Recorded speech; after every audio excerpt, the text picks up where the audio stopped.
Lovely. So I'm really happy that you're here, and also like pleasantly surprised that people actually wanted to come to this class.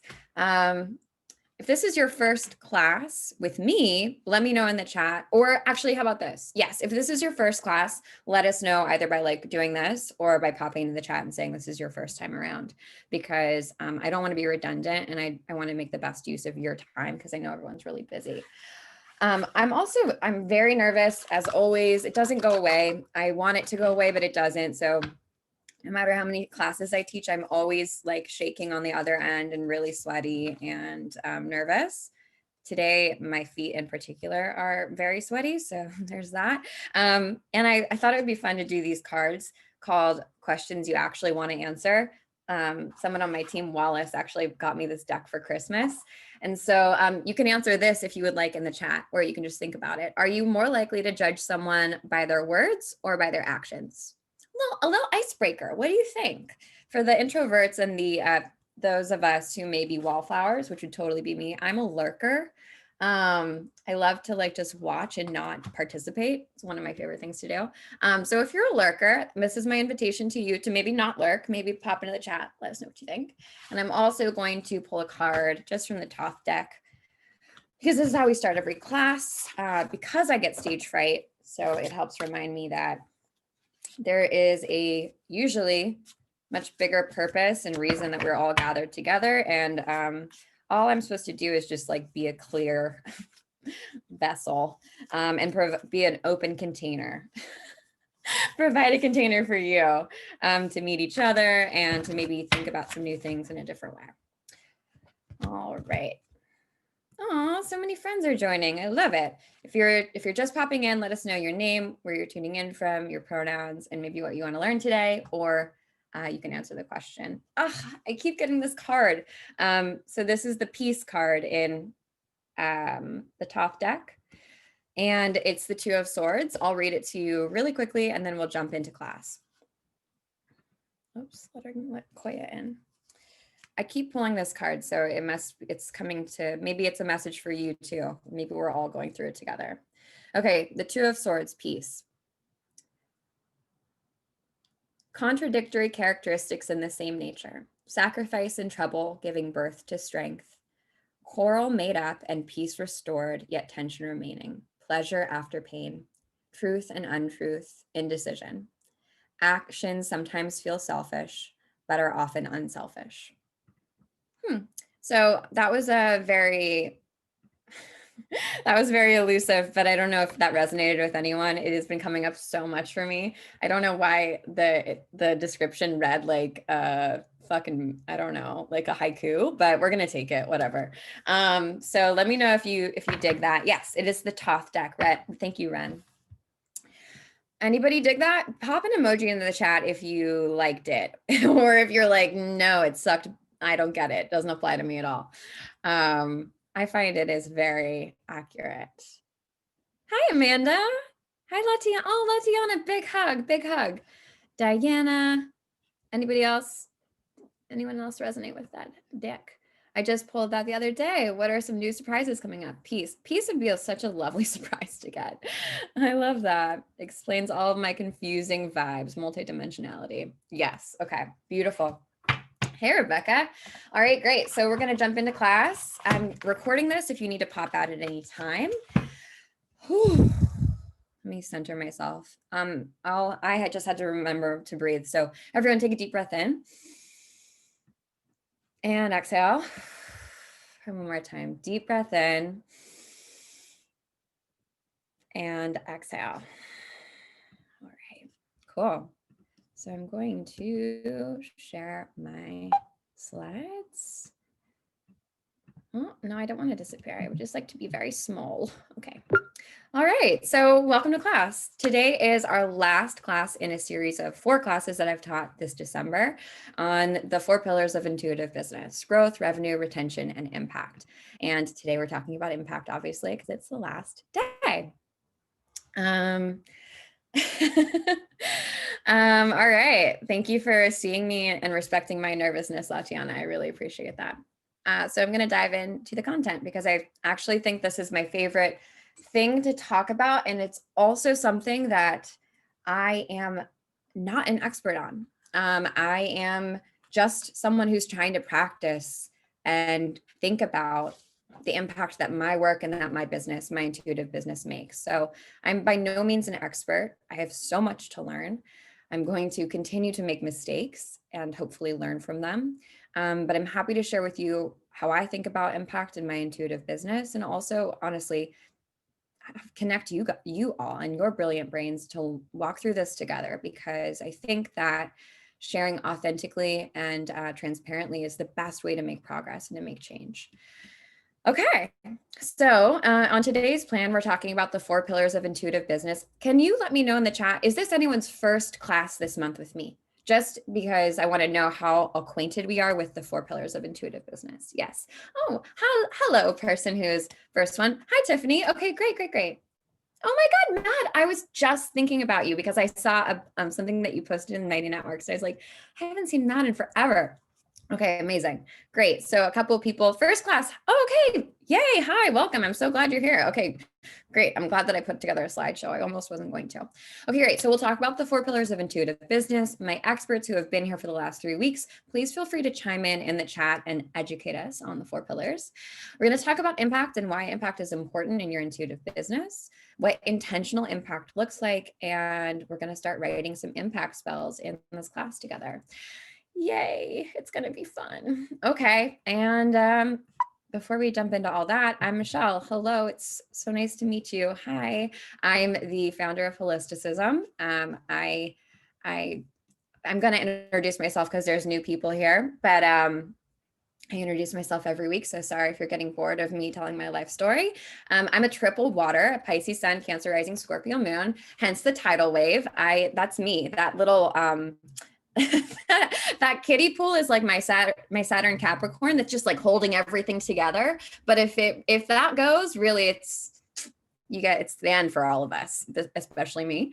I am, as I said, the founder of Holisticism. Before I started Holisticism, I worked in tech for 6 years, helping to build businesses in the wellness space, in the design space, in food equity space. And I love being able to run my own business and to run it intuitively. I also worked as a consultant, helping to grow and expand businesses. And I saw a lot of things that I didn't like. And I love being a witch. I'm a self-proclaimed witch. I'm Italian, hence the pasta rain. So I really study my Italian lineage when it comes to witchcraft and herbalism. And I wanted to marry my intuitive side, my magical, mystical side, with my practical and pragmatic side, and bring those 2 aspects, those multidimensional aspects of me, to my work and to everything that I do. And that's how my perspective on intuitive business was sort of created, through a lot of trial and error, and what feels good to me. And I am learning how to skateboard. There's just a fun fact about me. I'm horrible at it, really hoping that I don't break my arm or lose my teeth on accident. And I put a GIF of a raccoon in pretty much every slideshow that I make. So this is today's GIF of a raccoon. All right, now that you know a little bit more about me, we're going to talk about the 4 pillars of intuitive business today. If you want to double click on this, I have an entire podcast episode on the 12th House podcast, all about the 4 pillars of intuitive business. If you really want to go deeper, I suggest listening to that. It's an hour. It's a great place to start. And we've also got replays of all the classes that I taught over the last couple of weeks. But today we're going to be talking about impact. And if you've been here before, you know that the 4 pillars of intuitive business work together as an ecosystem. They are constantly ebbing and flowing and affecting each other. Less like pillars, more like an amoeba that's connected, right? And often when we're running our business, we think primarily of growth and revenue. And then, of course, we'll think about retention when maybe we get a little bit more advanced, but it's rare that we think about impact from the jump at the beginning of our business when we're running a for-profit business. If you're running a nonprofit, a 501c3, something else, usually that's the whole reason that you're running a business, right? You don't actually need to think about how to make your business profitable or sustainable. You're relying on things like donations and philanthropy in order to keep your doors open. So to build a business that is simultaneously thinking about supporting people and supporting yourself, being a for-profit business, And having a positive impact on your community is sort of this interesting hybrid. And usually we think about the one, right, being the for-profit. How are we going to make revenue? How are we going to make profit? How are we going to support ourselves and our employees? And then at the end of the year, we donate some money to a charity or something like that, right? Start a raffle, whatever. And that's totally fine. There's absolutely nothing wrong with that. If philanthropy is just something that you're thinking about at the end of the year, that's a great place to start. And I think that we could probably start thinking about our impact on day one of our business, before we even have a community, before we even have a website, before we make that first dollar. I really do believe that if we orient and bring impact into our vision, we can create a for-profit business that is for good and supports everyone. So that's what we're going to talk about today. So what's impact? Okay, I want to block this slide. Can someone tell me what they think impact is? Just like drop it into the chat. Actually, everyone, if you could, what's the first connotation that comes up for you when you think of the word impact? Legacy, 10 of Pentacles. Ooh, hell yeah, Diana. The collective, positively affecting others, lasting impression, effect my work has on the lives of others. Woo! Making a difference. How can I give back? Sustainability, effect on earth. Lauren, that's a really, really good one. We're going to talk about that. Effect on others, raising consciousness, lifting others up, creating sustainable change. Beautiful. Any other words that service, great, community? Any other words that come up when you think about impact? There's no wrong answers. What about negative impact? Does that come up for anybody? Car crash. Yeah, it can go in a positive or negative way. Harm, how you make people feel. Oil spill, ripple effect. Ripple effect, yes. Excellent. Okay, great. Cool. Move my face so we can see this. Okay. So the way that we're going to talk about impact today, the theory of it is, what's our legacy? What is the ripple effect that we have outside of us, beyond us and our work? How can we think about the work that we do out of the individualistic lens of how does this help me, and think about it simultaneously of how can it help me, but how can it also help others? How's it supporting my community? How's it supporting people around me? How's it supporting my employees, whatever? And how can I be really intentional about the energy that I bring to my work and the energy that inevitably is going to ripple out of the work that I do? Because none of us exist in like a bubble, right? None of us exist in a vacuum. Everything that we do has an equal and opposite reaction and impact. And I think that we've seen over the last year, especially, sometimes our impact is not what we intended. And it's actually like the opposite of what we intended. We had really great intentions, but a negative impact, or we harmed someone despite the fact that we didn't mean to. And that can be really scary. I don't know, for me, that's really scary to think about, that my intent might be either misconstrued or might be miscommunicated, just because I'm a human being and I'm not perfect. And sometimes I don't communicate myself in the best possible way.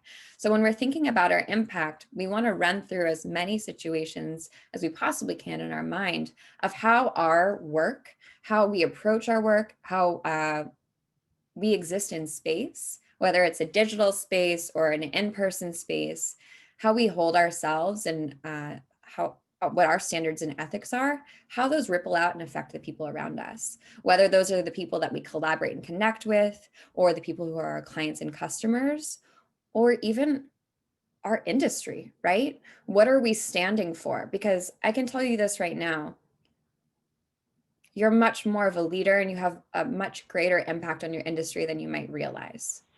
Oh, I think someone just unmuted themselves, so I'm going to make sure that we're all muted. Okay, great. Oh, sorry, let me mute really, really fast. I don't know if I can.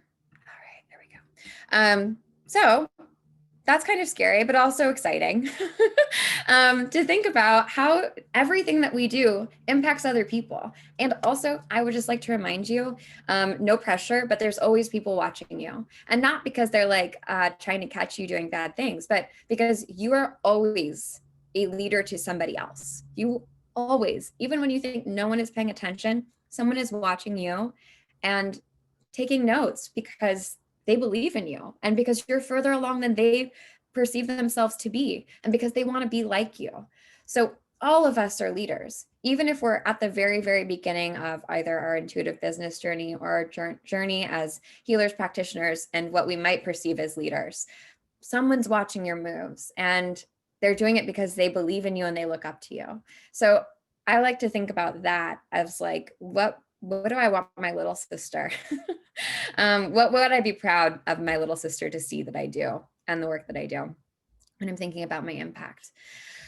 But on a practical level, what can impact look like in our intuitive business or in our lives? To me, those two things are, they're together, they're conjoined. So what's your impact in your community and beyond? How are you giving back to others?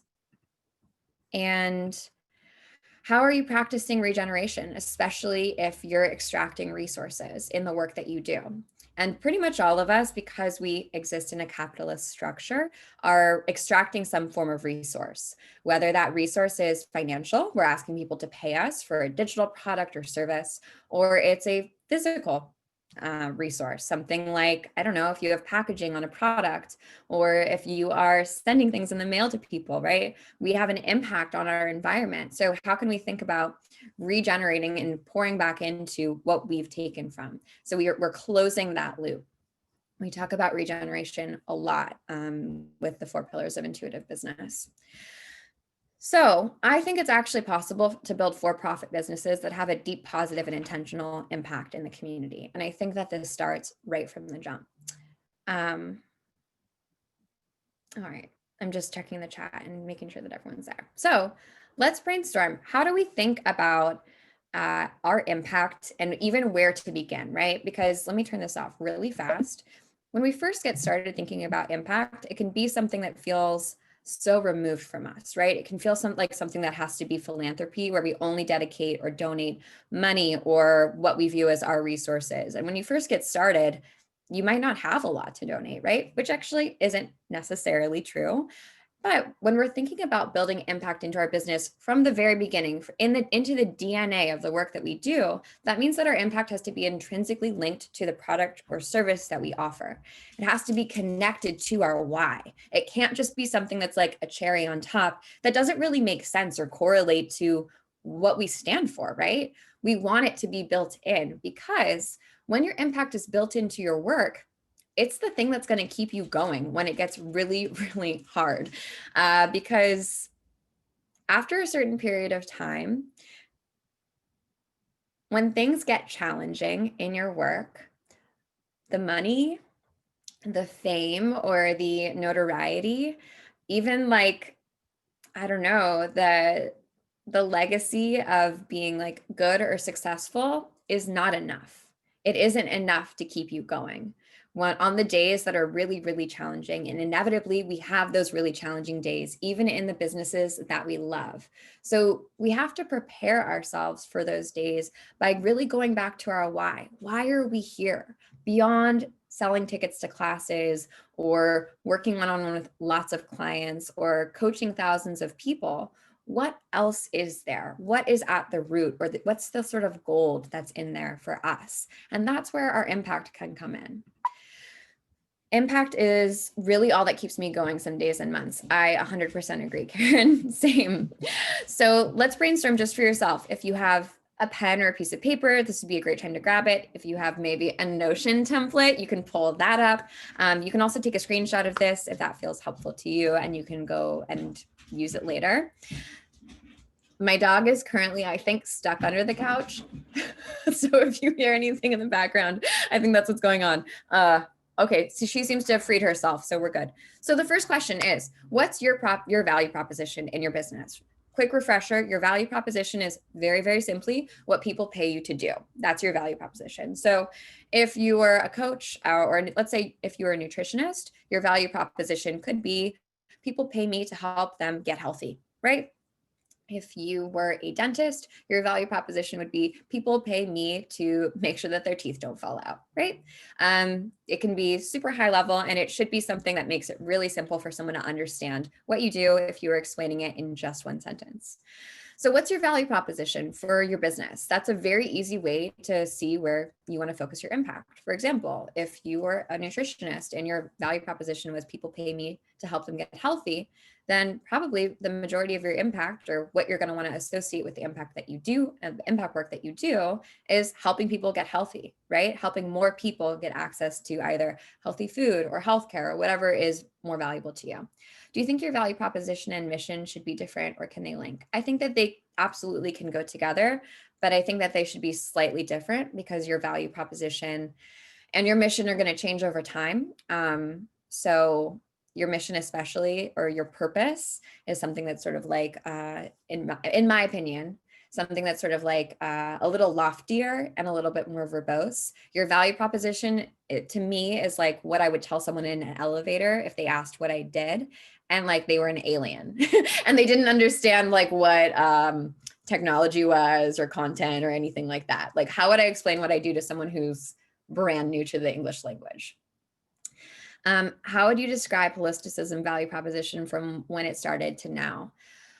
I think that, well, depending on what people pay you to do, your value proposition is going to change. When holisticism first got started, I really felt called to like create a platform and a community for women to marry their holistic and their holistic and mystical with their realistic sides and bring those two things together. And as I got to know my clients and my consumers and my community over time, I realized that I actually was really passionate about helping people get access to well-being from the place of understanding and having personal sovereignty around their well-being. So it can change over time depending on what you're called to do and also what your consumers tell you that they need. So that's our value proposition. And does anyone have a value proposition that they want to share in the chat?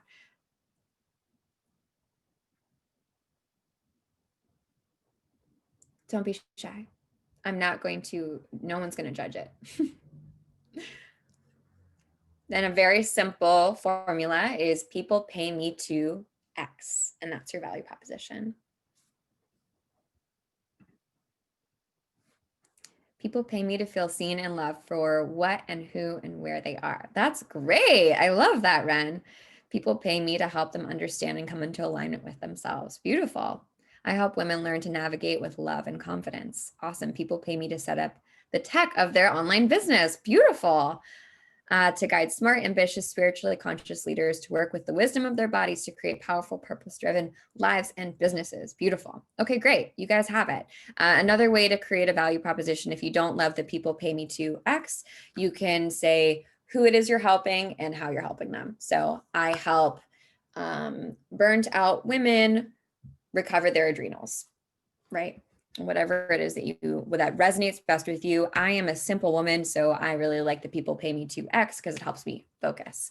Okay, so now that you have your value proposition, what do you want your business to be known for? When people, like when someone enters a room, or let's say, put yourself in the position, we're in the future, like 6 months. We can sit outside. We can see other people. We don't have to wear masks. It's a beautiful thing. No one has coronavirus anymore. We're all vaccinated. So imagine that you're at a coffee shop and you overhear someone talking about your business. Two people that are total strangers. What do you want them to say about it? What do you want them to describe your business as, or the work that you do as? And if you could pop that into the chat, I would love to see that. I think this is one of the most fun, and also this is definitely spell casting, because when you think of this in your brain, usually it comes to pass when you get really clear on like, wow, what do I want people to say about the work that I do and the business that I have? People start seeing and recognizing your business or the work you do as that.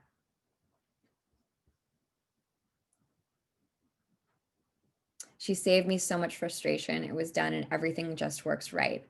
I've learned to put myself first and never felt so empowered. So quirky and vulnerable, authentic and inspiring. That work transformed me in my business and brought me back into my power. Beautiful, spiritual cheerleader. Amazing. Okay, these are great. So this nugget, right? We're going to distill this nugget and move this into our impact piece. So how you want people to think of you or your business, the impression that they want to have of your business. For me, it would be like, oh, I don't even know. There's so many things that I would say of like what my ideal testimonial would sound like, but we're going to distill this and we're going to move this into an impact perspective or from an impact perspective. So if someone wasn't a client, but was standing on the outside and looking at the work that your business has done, not you, but your business, what might that look like? What might that sound like? What might that feel like for you as a business owner? And what do you do? Why do you do what you do? I knew this was going to be hard for me because as I was making these slides, I was like, I can't read that. That's why I underlined it. Oh man, my brain. Okay, so why do you do what you do? What's at the root of it? Like, come on. Why do you wake up in the morning? Why do you do this when it's hard? Why do you do this when Instagram sucks and Facebook ads are the worst and all the things, right? When it's complicated and you have to set up your website and it feels really overwhelming. Why do you continue? Why do you keep going? What is really there for you? What's the like potent thing? It doesn't have to be fancy. It doesn't have to be like cleaned up and nice. Just like give me what's coming into your brain. Why do you do what you do? Super fast. Don't even think about it. Why do you do what you do? Love. Yes. Beautiful. I value freedom and inspiring others to be free because I lived the experience. Ooh, yes. Liberation of our target community. It's kept me alive. We all deserve to live our dream life, to help people and myself, passion to create. Beautiful. I love working for myself and for the health and freedom of others. I need to serve. Beautiful. Okay, great. So that why, that big why, the like very raw why this doesn't have to live anywhere. It's only for you to like sort of distill down and figure out how you want to use impact in your work and how you want to build impact into the DNA of your business. So taking that, ask yourself, what will fuel you on the days when you don't want to get out of bed? What's going to be that thing that you look at for yourself and you're like, fuck, I can't not do this. For me, it was, I just felt like I was going to cry for a second, so I had to let it pass. Sorry, triple water. For me, it was when we launched our liminal library, and I've been doing virtual classes for the last 3 years. We've taught thousands of people, but you know, for most of our classes, we had like 100 people at a time in class. And when we launched our liminal library during COVID this year, we had 500, 600 people in class. Over 10,000 people joined to these classes that we ended up teaching. And I got so many amazing messages for free. And I got so many amazing messages from people that said that that experience literally got them through, for them, the worst part of the quarantine and helped them feel less alone. And on the days since then that I've been like, well, I should just throw my computer against the wall and quit doing this thing. Those are the emails and the messages that remind me that like, this is really valuable and important. And I can't not do this. Like, I don't actually really have a choice not to do this. It's my responsibility to continue doing this. So what would that be for you? Because it's beautiful to be moved solely by ourselves and what our desires are, and to feel on purpose, and really to be like individualized, right? And not have to do our work for others. And sometimes we just like can't get that boner up for ourselves. We need to think about the impact that our work is going to have on other people. And there's a fine line and a delicate balance between being like the martyr and the servant, and being the martyr or being in service. And we're constantly like, you know, dancing in the gray. But I think that this is valuable on those really, really tough days when you're like, I could just go get a day job, or I could make my life a whole lot easier by not doing this thing. Thinking about the impact that your work does have. A woman told me the other night, my IGTV saved her life through the first wave of COVID. Wow, that is really powerful, Eilish. Because my clients show up to sessions on their hardest days, and I think it's important to practice what they do. Beautiful. To help our relationship to nature. People deserve clothes that feel like home. to remind others and myself that I'm magical, to open people up to their own magic, bringing beauty to people's lives. Beautiful. And I am not the type of person who is great on the spot. So if you're like, I don't want to type into the chat because I don't feel like this is actually authentic to me, or like this isn't quite there, that's okay. This is a process. And just let it unfold. Like, let it brew. What you spit out right now is completely valid, and it doesn't have to be 100% right. So just let yourself work through it. Sometimes we need to get it out of our system in order for it to go to continue to progress. Sorry, I didn't mean to stutter there. Because everyone should love their homes and feel safe. Yeah, beautiful. Okay, so I'm gonna do something. We're gonna pair up into the groups. Sorry, introverts, I know. We're gonna pair up into groups, and it's gonna be super fast, only just a couple minutes. We've got 61 people in here, so let me do some quick math. We're gonna do 10 groups of, okay, 3 people just left. We're gonna do 10 groups of 6. And we're just really quickly gonna share like what's coming up for us. And you don't have to have this, again, perfect. You don't have to have it rehearsed. I want you to just take 30 seconds to describe what's coming up for you in terms of what's inspiring you with your impact. Runs to put shirt on. Okay, can't do breakout. Can't chat. That's okay. I'll have you just witness and chat. That's okay if you can't join in the chat. That's totally fine. But you can witness each other. There's a lot of power in doing that. And number one, speaking and saying out loud what it is that we're working through. Many people process through talking, but also like we have collective energy that we're sharing here today, and it's very potent. And especially we're on the day after the winter solstice and the great conjunction, there's still a lot of like magic in the air. So I want to take advantage of that. So we're going to take, let's see, 30 seconds, 5 people each. We're going to take 3 minutes to pair up into groups, get into groups, and we're going to go through and take 30 seconds to share. I'll let you guys decide how you want to do that. I trust you, and I'm going to connect you now. Does that make sense? All right. Have to be a witness. That's beautiful. Witnesses, we love a witness. All right. So we've got 10 groups. All right. All right, y'all. I will see you in a few minutes.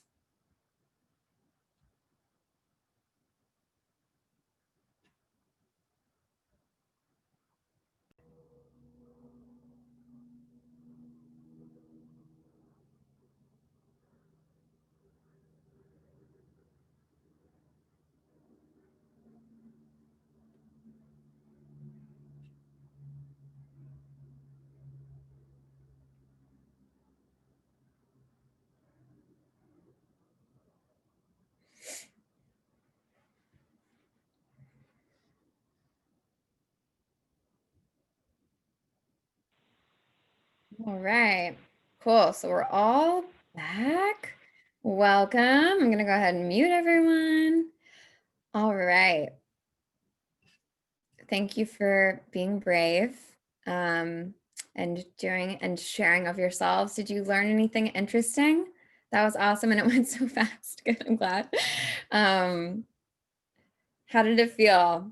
Please feel free to just share. If you were like, that was horrible, I can't stand being forced to talk to strangers. Michelle, we're getting divorced. Like, that's okay. That's fine. I will take that. I'll take that anger. That's all. It's all good. Extrovert and Southern, so I laugh.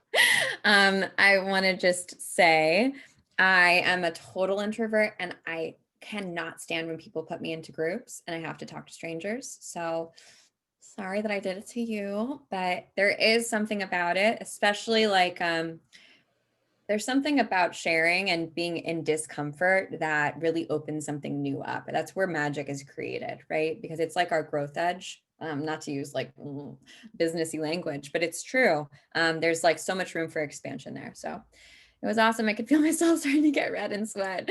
Yeah, helpful to hear other perspectives and what stood out to others. Scary at first, but great to connect. Beautiful. Okay, great. So I'm glad that you were able to witness and listen each other. Hate being on video, but it felt really good. Awesome. And you all can connect too in our Mighty Networks group after this if you fell in love with each other, which I'm sure that there were some amazing connections that happened. So you can continue that conversation. Okay, I'm gonna continue on, but bye, Latiana, see you later. We'll send you the recording. So how do we, now that we've sort of thought about this from a theoretical perspective, and we have maybe like a soft understanding of how impact can work in our business or what's meaningful when it comes to impact for us, how can we build that into the work that we do and actually create impact? And to me, this is what writing a spell is. This is all that spell work is. Spell work is being intentional with what it is that you want to create in the world, with the magic that you have, the energy, the unique energy and power that you have. Focusing on it, writing it down, doing a ritual around it to make it real, to call on the help that you need, and also to call within the power that you hold within yourself, and then making that into a reality, not just writing it on a piece of paper or lighting a green candle and then walking away from it. It's meditating and thinking and expanding on that idea and bringing it to life, right? Magic works when you do. Spells work when you do. And that's what we're doing here. So where do we start? I think that impact goals work best from a quantitative perspective when we're able to measure what our impact looks like. Now, that doesn't mean that we always can measure what our impact looks like. In fact, most of the time we can't. We're really like grasping onto a few key anchor points when we look at the impact that we have. And to be quite honest with you, you're going to have an impact on people that you never hear from. You're going to change lives, and people will never tell you that you've changed their lives, but it's going to happen. Like, it's inevitable that it will happen. You'll say something in a class or an IGTV, or you'll write something in an email that will land and resonate with someone so deeply, their entire life will be changed just because of what you said. And you won't have given it a second thought, and you won't remember it, and you won't think about it again. But you are impacting the lives of people. And that's important to remember. So how do we measure our impact in a meaningful way so that we can stay on the path, right? So that we're not just like throwing information out there and throwing goodwill out there and like crossing our fingers and hoping that it lands or that it has an effect, but also that we're not just getting in the weeds with all the numbers stuff, right? Which is like what I feel like this little girl when I'm like trying to measure impact goals sometimes. So to understand how to measure your impact, we have to look at a couple of things. We have to decide a couple of things first. And the cool thing is you get to make this choice for yourself. So what analytics are you going to be looking at? What numbers or what sort of quantitative measurements are you going to be looking at to understand your impact? Could someone show an example in the chat of what an analytic might be for them in their work or in their impact goals? Because there are so many different ways and so many different analytics that we could be looking at. Yeah, those are good examples of analytics. How about for our impact goals? Maybe these are great. Yes, email list size and conversion rate and open rate on a newsletter. Awesome analytics. In general. And then when we think about impact, what analytics might we want to look at? Who we hire. That's a great example. How many artists created new works? Okay, yeah, great. If you maybe make an artist grant or you have a residency for artists, you can measure how much work that they've made. Products gifted, perfect. That's a really great example. Engagement on a podcast, percent of profits donated. Yeah, that would be a great analytic to think about for your impact. I'm seeing other great analytics that are popping up that might land more in other areas of intuitive business, which is totally fine. But when we're thinking about our impact that we want to make on other people or that we're having on other people, our analytics could look like how many free classes we've given away, or how many hours of free classes that we've taught. How much money we give away at the end of the year, or the percentage of our profits that are promised or donated, who we hire and why we hire them. Those are great examples if you have maybe a quota, or perhaps you have something like an inclusion writer. And so you say, 90% of the people that I give my inclusion writer to use it. That's a great analytic that you could use People served, yes. Using the Higg index, impact on others' lives and businesses, right? So the impact on others' lives and businesses, we want to check and see, we want to create an analytic around that so that we can measure what the impact is.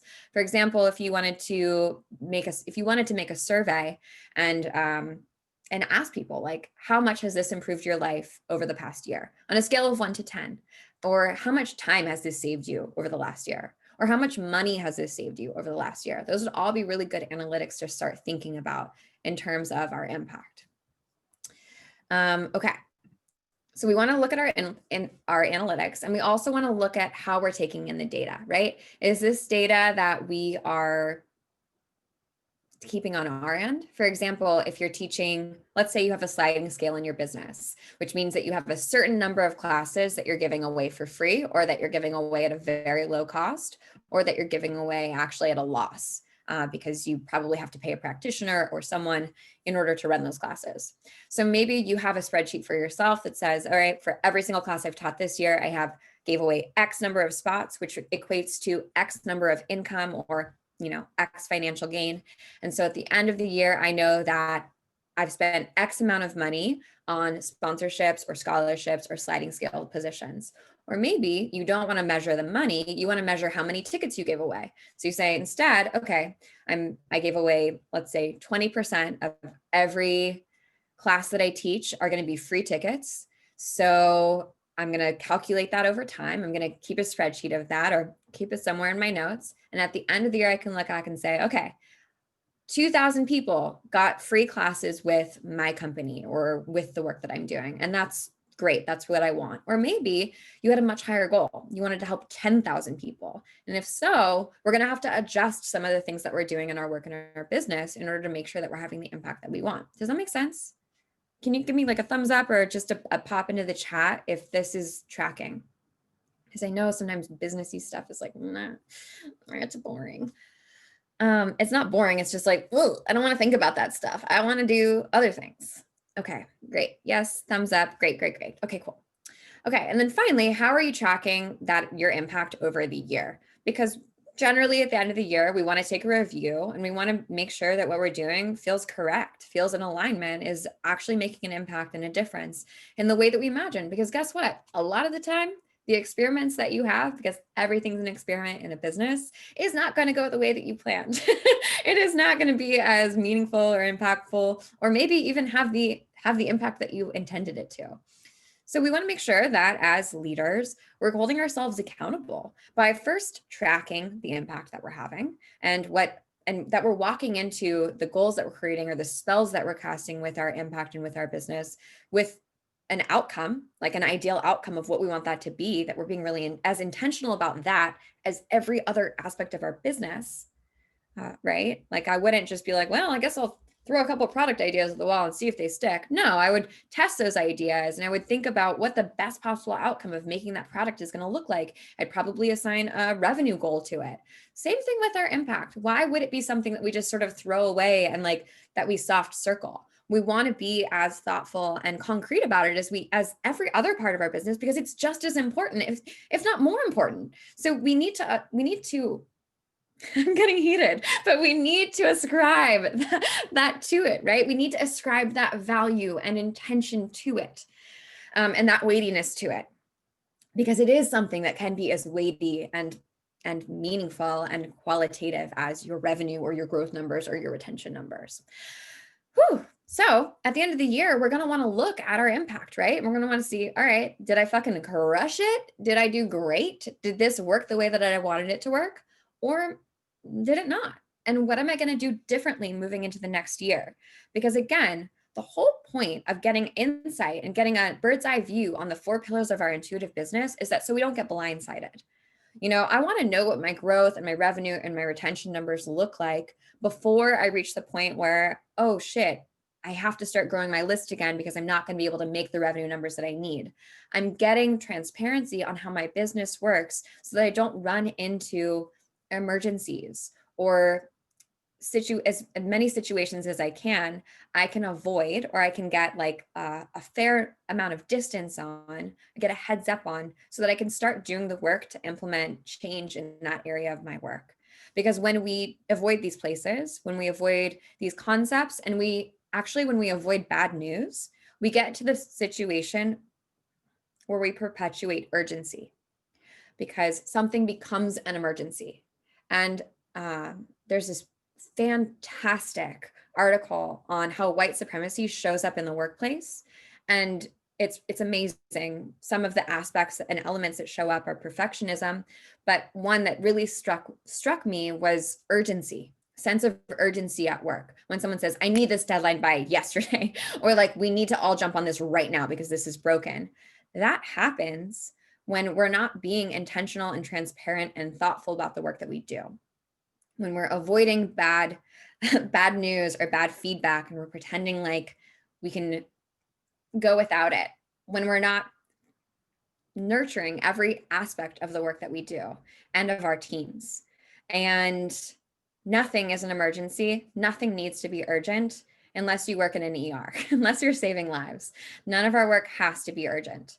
So, and deadline equals military language. Yes, it is a really, really incredible article. I highly recommend checking it out. But we want to avoid these moments of urgency in our work, which can happen at this time. I'm sure many of us are feeling urgency right now as the end of the year approaches. Maybe you're even thinking about, oh shit, if I want to donate to an organization, I have to do it in 2020. Like, I have to do it now. I have 8 days to figure it out. And so maybe you're scrambling to think about the impact that your work does have. And when we do that, we're not actually giving this really important part of our business the time that it needs to grow and expand and shine and to cook, right? It's just like a plant. We can't expect it to blossom overnight. It needs much more than that. I will link when I'm done with this slideshow, I'll send you the link. But I think it's also in the North Node. Don't quote me on that, but all right, so I'll send you guys that, but I want you to think about how the other aspects of your business affect your impact, because everything is connected, right? Our revenue, our growth, our retention, all of these things contribute to the impact that we're going to have.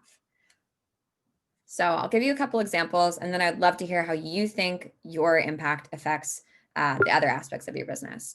So for example, first, let's say that my impact goal is to donate one of our impact goals at Holisticism is we donate 10% of our profits to anti-oppression organizations at the end of the year. So my revenue, first and foremost, and my profit margins are going to determine how much I have to give. So if I didn't make any profit, if I paid out everyone in my business and I had all this leftover money and I decided to give myself a bonus and all my employees bonuses and to invest it into new technology and I had nothing left over at the end, then I wouldn't have anything to donate to the impact or to the organizations that are meaningful and matter to my business and to my community and to me and to my employees, right? So if I really, really stand for my impact goal of donating money at the end of the year out of our profits and out of our revenue, then I need to think about the fact that the more revenue I make, the more I'm going to be able to give. The better my profit margins are, meaning the more I'm able to save and the higher profit I have, meaning the take home amount of money after all of our operating expenses are paid, the higher that is, the more I'm going to be able to give.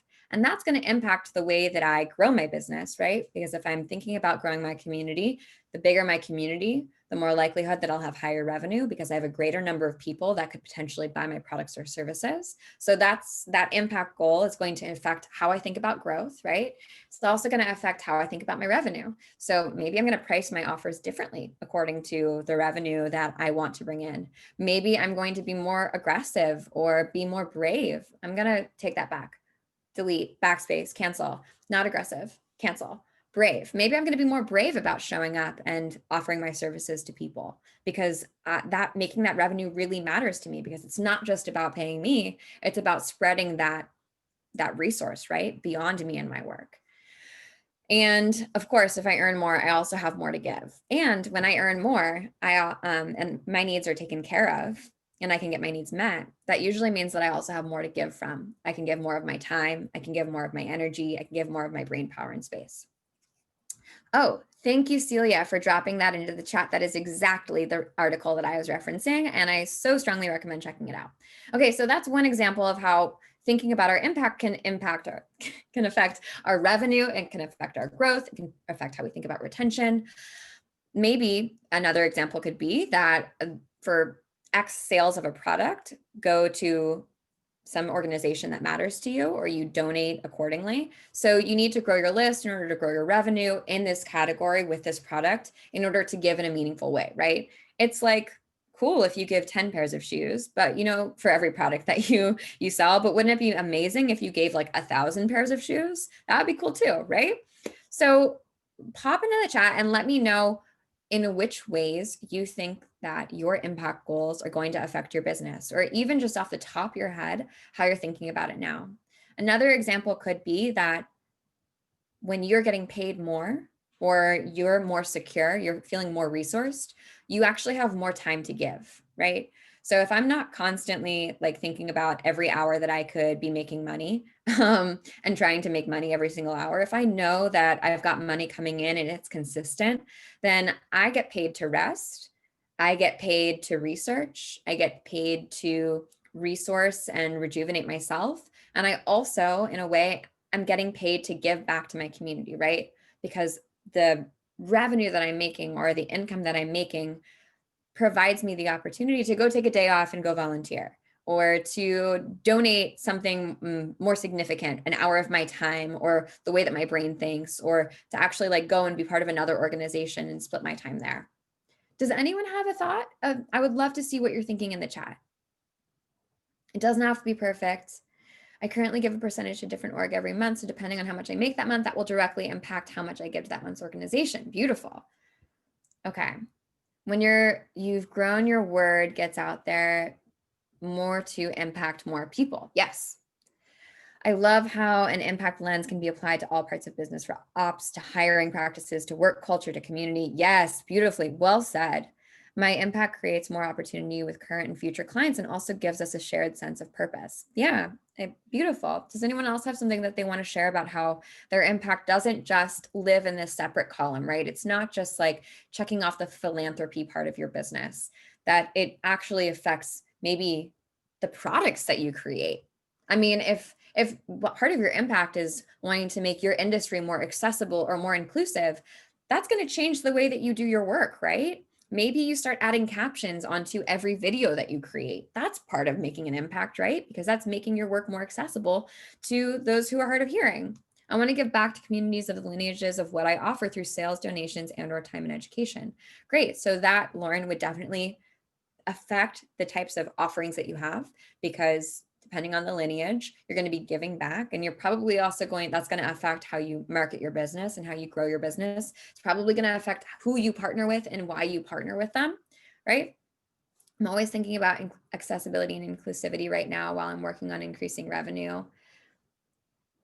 To give back further, i.e. sliding scale, free value, beautiful. I'm thinking about impact through metrics of revenue because of percentage products given, or the number of people served with free content allocates more time, or being able to hire people of color as I scale. So impact shows up in different line items on my biz statements. Beautiful. Yes, it's exactly right. This is great. I hope it inspires the girls I work with, to pursue careers and internships in the intuitive wellness space and to give them access to that community. Yeah. So this is a great example. Beyond impact, what does this, like, how are we thinking about this? This is absolutely, Haliku, this is absolutely going to affect how you grow your business and how you market what you do, right? You can't inspire people if you don't tell them what the fuck you're up to, right? Like, if nobody knows what you do, if you're like existing in a corner by yourself, like you're in a way stealing from inspiration from people, right? I don't want to think about it that way, but we're hiding it. We're hoarding it to ourselves. It's part of our responsibility, if that's what we call our impact, to share more, to show up more. My impact affects the amount of time spent working and the amount of time I can give to my kids. Beautiful. Can't sell a secret. Yep. Amen. When you become a benefactor of your future self, you also become a benefactor of everyone's in your field's future. Yes, we are our most generous selves when we feel well-resourced. That is 100% true. We hire better, we choose clients better, we donate more. It's true. And when we're not worried about scarcity, the world opens up to us. And I think Sanikiwe might be in here, but Sanikiwe at Naya Wellness always says, I want to like kick down the door for the people that are behind me. Like I want to open that door and make it like, just let everyone rush in behind me. And I think that that's a beautiful way to think about that too. Okay, great. So finally, impact doesn't have to be charitable giving. It does not have to be, I donate a percentage of my profits. It doesn't have to be, I give away free products. Impact can be that you build certain ethics into your business. For example, when you first get started, you might not be making a ton of revenue. And maybe that's actually not the most significant way that you can give back to your community. Maybe what you can give back to your community instead is creating a space for them, right? Maybe you want to, like an online or a virtual space. Maybe you want to create a container for them to be heard and held. Maybe you want to be a leader and to build new business practices and make them normal into the work that you do. For example, Karen, offering mentorships, that's a great way to inspire people to build new business practices, more ethical and impactful business practices into their work. Maybe you want to start sliding scale. That's a great way to build ethical and inclusive practices into your business. Maybe you want to have, I mean, gosh, I'm totally blanking on the name now because this is embarrassing and because I'm definitely sweaty. But maybe you want to have an inclusion writer in the work that you do. So for every single podcast you're on, every single interview that you do, you bring other people with you who maybe don't experience the privilege that you have. And that's part of the work that you do. Maybe for every class that you teach, you have an inclusion writer. When someone asks you to come in and guest, you say, okay, if you're going to have me, then here's a list of people who are incredible, who maybe haven't experienced a marginalized identity. And if you're going to offer me this opportunity, part of my agreeance is that you offer the same or a greater opportunity to them. That's a really, really easy way that you can build impact into your business, and it makes a huge difference. And it also signals and inspires other people to do the same. And that's another part of impact that we don't always think about, is how we're asking people in our industry to also level up, to also hold themselves to a higher standard. So something that you might want to think about if you're feeling really stuck in this idea of how can maybe you're not aligning with something in your heart when it comes to impact and it's just not landing for you. One thing that might be helpful to think about is, what do you think is absolutely criminal in your industry, is absolutely wrong, that just like rubs you the wrong way and feels unfair and just makes you a bit sick to your stomach? How can you right that wrong in just your business? Just you, just worry about yourself. You don't have to worry about everyone else. But how can you right that wrong? How can you make it so it's so that you can be at peace with yourself with the work that you do, so that your integrity stays intact? The way you do business can be your biggest impact. That's exactly right. Oh, Eilish, I feel like you should be teaching this class. Okay, so I want to hear from all of you. What are some impact goals that are coming up, or impact spells that you want to create in 2021? Feel free to pop into the chat or to unmute yourself. I would love to hear from you. I love hearing your voices because, yeah. And this doesn't have to be perfect or buttoned up. It can just be some ideas that are coming up. Land recognition. Then you can let people know how to find out more on what land they are on and how to help. That's beautiful. Yes, land recognition is amazing. And it's really easy to add land recognition to the bottom of your website. What are some other impact goals or areas that you want to impact other people in?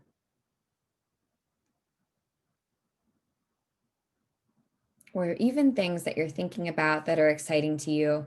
It's okay if you haven't figured out how you're going to do it. Totally fine. I have no idea how I'm going to give $1 million away to intuitive business owners. I have absolutely no idea. I have a lot to figure out before I get there, but I'm holding space for that in my mind. And there are so many like micro steps I can take on that path to get me closer, right? We don't have to like swallow the whole frog at once. That was gross. We don't have to swallow the whole pizza at once. We can do it slice by slice, right? Donate to a local nonprofit to nourish our oceans and the animals who live in the oceans. Beautiful. In the creative industry, people don't get paid for their hours. I always pay people for the hours they work. That's a great business practice. Help younger generations of girls grow up feeling more confident. Would love to create a program around this. Beautiful. That's great. And even like maybe that starts with I mentor one teenager. I mentor one teenager for like 1 hour a month. Great. Easy. That's a great place to start. I feel like impact for so many in the holisticism community North Node is part of why they created their business in the first place. For me, I would upvote that times 1,000. For me, it's to share accessible healing modalities and help people become stewards of Mama E. Beautiful. And there are many ways that you could begin doing that, right? So maybe that is, I dedicate myself to sharing one free class a month or one free, really valuable resource every week, or one healing practice that people can take on with Mother Earth that costs no dollars, or something else, right? We can start small. Like impact is impact. It doesn't have to be like this big gargantuan thing. Start small and let it snowball and grow from there. I mentored a teenager and she turned it into a business. Amazing. Okay. I like the reframe of free content as part of my impact. It's re-energizing and opening up new ideas. Beautiful. Yes. And the more money that I make, the more free content I can make, right? Like the more free resources I have time and space to make, because my work isn't contingent upon me like putting out products that only get me paid. I have so much more spaciousness and generosity to operate from. I work in the nonprofit sector. Oh, Celia, oddly enough, so many nonprofits are terrible at delivering real impact, and nonprofit workers are extremely burnt out, overworked, and underpaid. I want to help change this feeling of scarcity culture in the nonprofit world. Abundance, baby. Oh, I love that. Yes. Volunteering time to work with college students so I can help them can teach them preventative ways to cope with stress and trust their intuition before capitalism and the man gets them. I love that, Peggy. Create a community connection like this for social workers to process compassion fatigue and burnout for those in community mental health.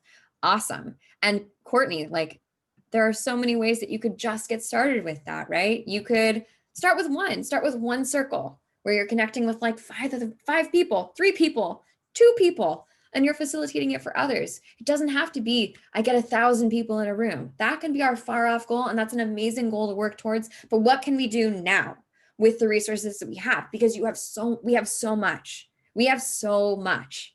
And we can start doing important work now. We don't have to wait until we've like made it big, or we've made $1 jillion, or we're old, right? We don't have to wait till we're retired to like start making an impact. We can do it right now.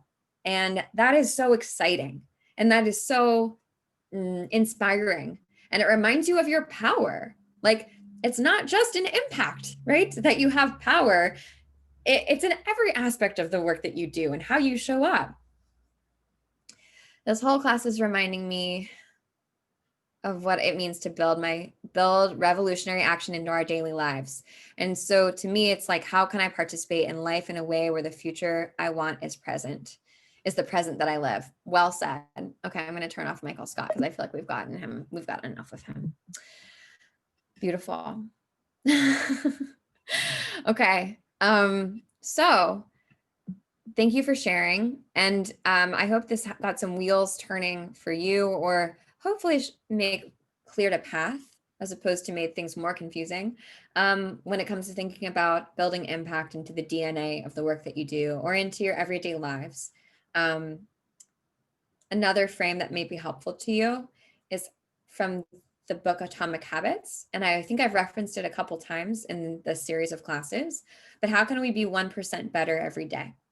So how can I think about making 1% impact every day? What would that look like? Maybe it looks like turning off the lights in my house, right? And not using more electricity. Maybe it means using, I don't know, a compost pile in my backyard. Maybe it means something else, but 1% every single day adds up to 365% at the end of a year. When you think about that, that's a lot. That's a huge amount of growth. So take it bite by bite. How can I be 1% better? How can I have like 1% impact today? And move that up, move the scale every single day. It's from the book Atomic Habits. Yes, everyone. So I would start there.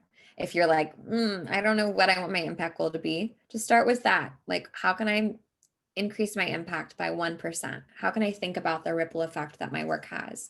Because it does, because I don't want to get into quantum physics, but you are changing the energetics of this planet by being here and doing your work. And so it's really important. That's a big task. It's a big responsibility. So let's be thoughtful about it. And I know that you are, because you're brilliant. Thank you for sharing your brains with me. Yeah, no pressure. I think the most important thing is to just start, right? Like, just start with what we have and keep going. All right. Any last words in how do you stay so consistent in your showing up? This faces me. Do you mean with my slideshows or just like how do we stay consistent with impact?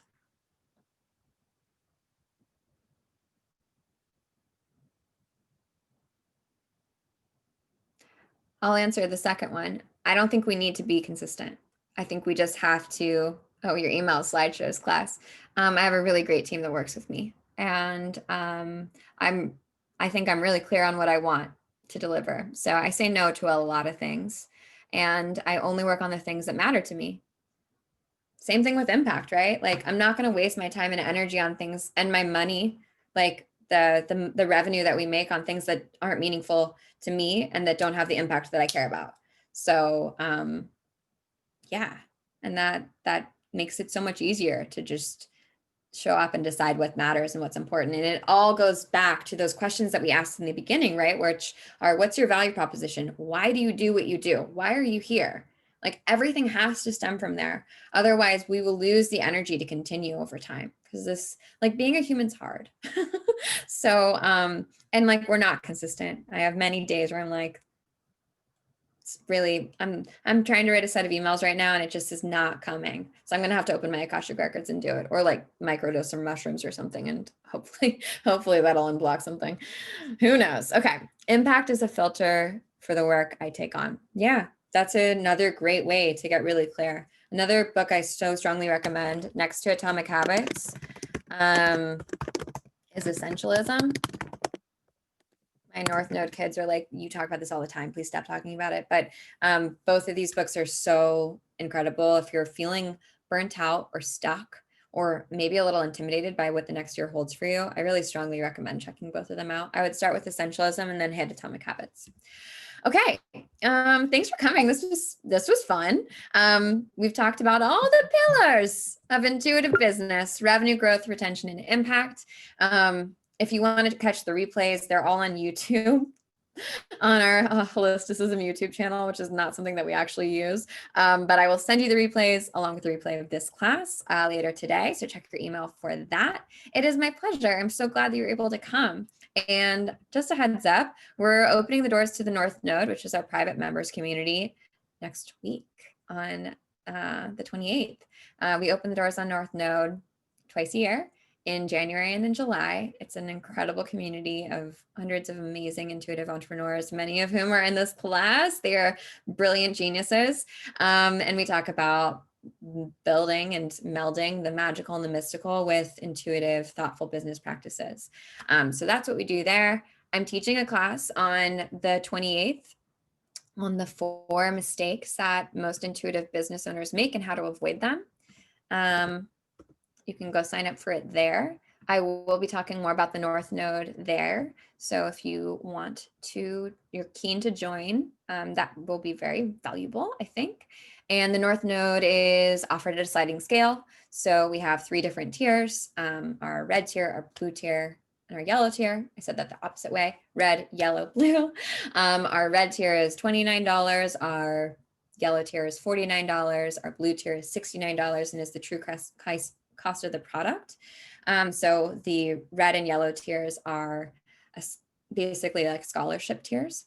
And we have limited numbers of our red and yellow tiers.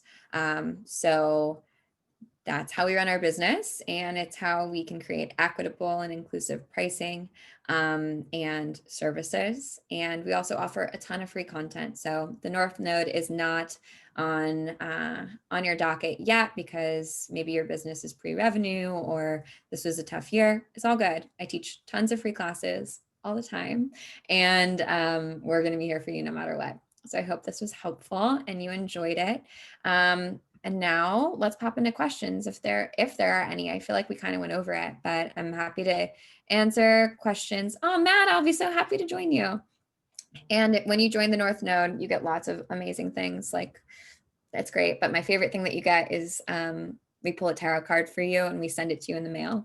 It's like our special little spell that we create and cast for you. And I do not select them. We let spirit do it. So it's a really cool little message. Oh, Koya, thanks for coming. It was so nice to meet you. All right. My North Node tarot card was everything. I cannot take credit for it. So I'd love to answer questions if anyone has questions. I'm also, like I said, not an expert in this, just sharing what I know and what I've seen and learned. Made a lot of mistakes. And I'm happy to also just jam if you have ideas that you want to jam on. I'm holding mine now. Karen, I love that. So if there are questions, feel free to unmute yourself or pop them into the chat. This class was a little bit different than our past classes, but it was very fun. And I'm going to go ahead and turn this guy off. Any questions about impact? This class made me so emotional. Me too. It made me really emotional too, Casey. Bye, Mia. Love you. See you later. What has been your favorite pillar to teach about? Oh, I love them all. I love growth. And I also love talking about retention. I love teaching about growth because it doesn't have to be hard and it doesn't have to be like selling your soul on Instagram to grow your community. And I love reorienting people around the idea of the difference between an audience and a community. An audience is just like this not real thing, and a community are like real people that you have a relationship with. And that's so much more fun to build than an audience. And it's also like such a better business, such a healthier, more inspired business. So I love talking about that shit. And we talk a lot about growth in the North Node too, just because I've been in this industry for so long and helped startups grow from 0 customers to millions of customers. And one of the easiest ways to do that is through content and through, growth hacking. So I'm really well versed in that. And I feel very comfortable talking about that stuff. And sharing what I know, because it's really mysterious to a lot of people. And I also love talking about retention because most business owners that I meet don't think about retention. They think about, I just need to get more clients, right? I'll make more money when I get more clients. And that is not false, but it's also not the only answer, right? We can have amazing, well-resourced, supportive businesses that have like 10 clients in them. But if we have 100% retention rate on our clientele, then like we don't have to spend time and energy and money searching for new people. So I just love teaching. I love teaching. It's probably my main archetype next to the rebel. So I love talking about it, everything. I loved how you were reframing deadlines, urgency. Can you talk more about how you get things accomplished without falling into that trap? Yeah. I wish I could show you our team board on holisticism, but we are very organized. And I'm very organized. Let me reframe that. I have a lot of anxiety. So I'm very organized when it comes to everything that I need to get done. I also was a one-woman show for such a long time that I had to do everything. No one else would do it. It wouldn't get done if no one else did it, if I didn't do it. So I use Notion to keep myself organized and to see the tasks that are in front of me. And to get ahead of them. So our goal is to like make sure that every podcast we are published, like we're ready to publish a week before it goes live, to make sure that we have kickoff meetings and everyone's super clear on what their work is. And if we fall into urgency, it's because we made a mistake. And that it's not how we want to run our business or our work. We want to be really thoughtful and intentional with everything that we do. And sometimes that means going slower than we want to go. And that's just a tough lesson to learn sometimes of like, well, Should have thought of that brilliant idea sooner in the launch, because this time around it's going to cause a lot of urgency that's unhealthy for the work that we do and for our team. So let's apply it next time, and it's worth it. It's definitely worth it. Okay.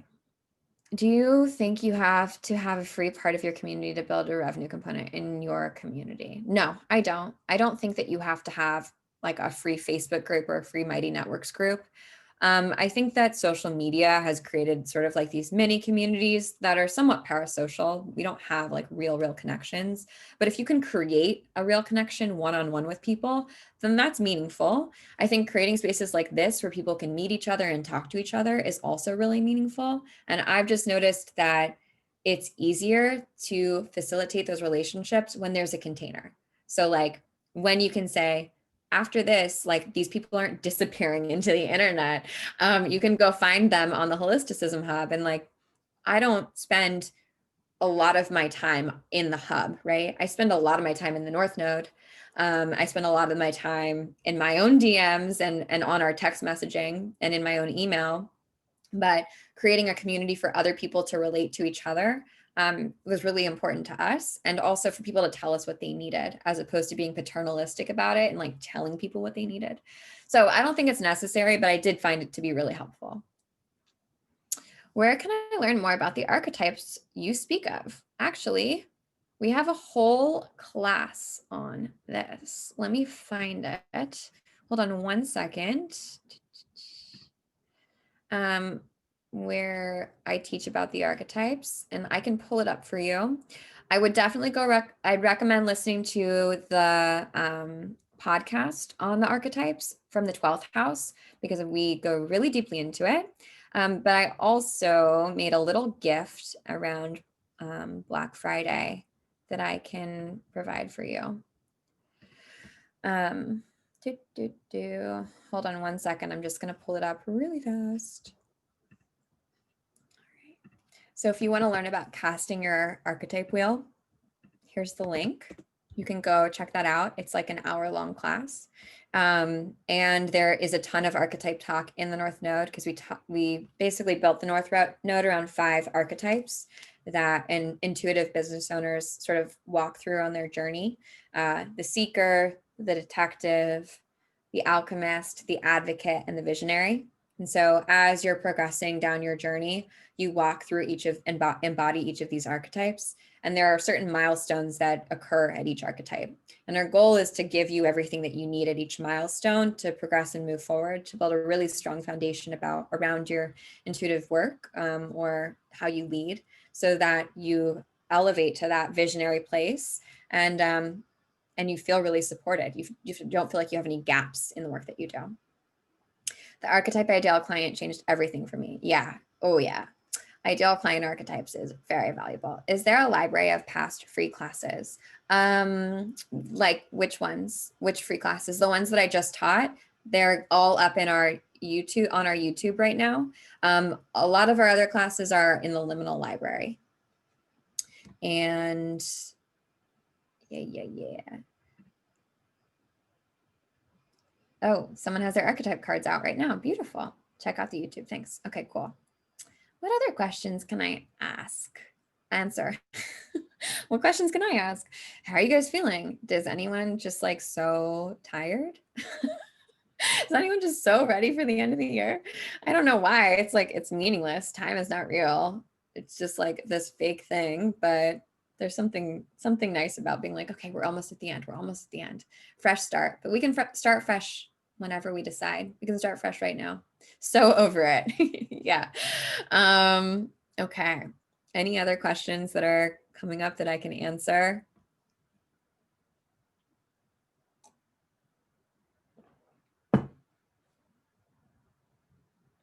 Okay. I'm going to take that as a no. My pleasure. It's so good to see you, Mad. Thank you everyone for joining us and for staying, even though I put you in groups. I know, I'm the devil. Just ask my exes. I really appreciate you. I think you're wonderful. I'm going to send you the replay of this, and I feel dizzy. I know that means I'm entering a threshold. Yeah, definitely. Tons of meditating, intention setting, and spell work. Thank you so much. I love groups. Awesome. I'm glad that you do.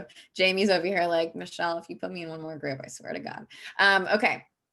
So I'll send you the replay of this, and I hope that you have a beautiful holiday with your family. I'm thinking if there's anything important that I need to tell you. I don't think that there is. You are magic. You are a business genius. And I can't wait to see what you make and you create in 2021 and beyond. And let me know how I can be helpful, because the reason Holisticism's value proposition is to make wellness as inclusive and accessible as humanly possible.